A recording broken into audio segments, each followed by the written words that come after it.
you. I bring greetings from Ireland and from Sinn Féin to everybody gathered here. We come here to raise our voices in protest. We will never stop protesting a genocide and an occupation. And no one who protests should be criminalised. No one who... We demand to cut weapons, cut the money to Israel and impose sanctions now. We are the conscience of the city. We are the conscience. Our government is arresting people who support peace and who are trying to stop wars, but they're welcoming genocidal maniacs from Israel into number 10 Downing Street. It's an absolute disgrace. It's despicable.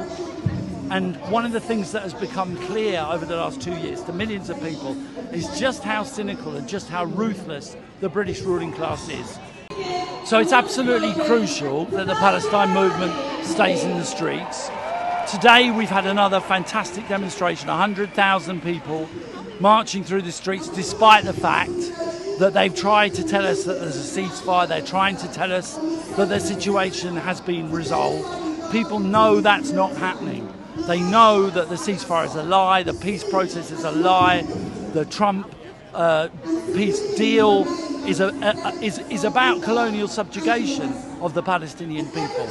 So for all those reasons we have to stay in the streets. We also have to stay in the streets because our government has all the wrong priorities. They support the Israelis, they're trying to arm the Ukrainians to create war, further the war there. Meanwhile, they're cutting the NHS, they're cutting all the things that ordinary people need in this country. So the priorities are all wrong. We need a movement that can take on our government as well as taking on the Israelis, as well as taking on the Americans and breaking the Western alliance, breaking the relationship between London and Washington, because that's the only way we're going to get justice in the Middle East and sensible policies in Britain.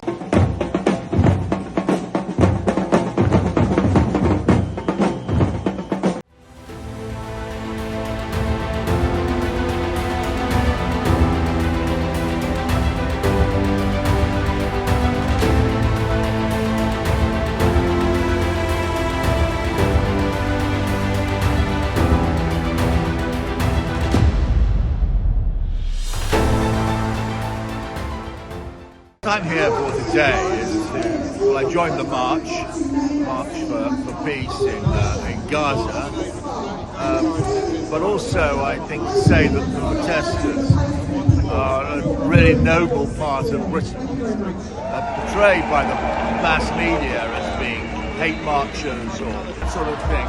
But actually what they are really doing is marching for fundamental British values of decency, standing up for the underdog, fairness, and those values are values which have been forgotten both by the mainstream Conservative Party, the Labour Party, under Sir Keir Starmer, and let alone the far right.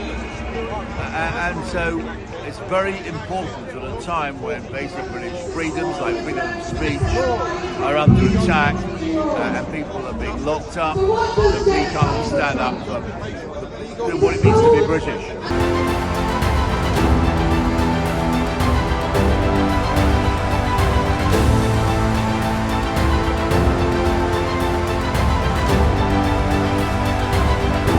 A beautiful reimagining of the Palestinian song Yamma Mweel al-Hawa, a song of love, a song of resistance, a song of defiant hope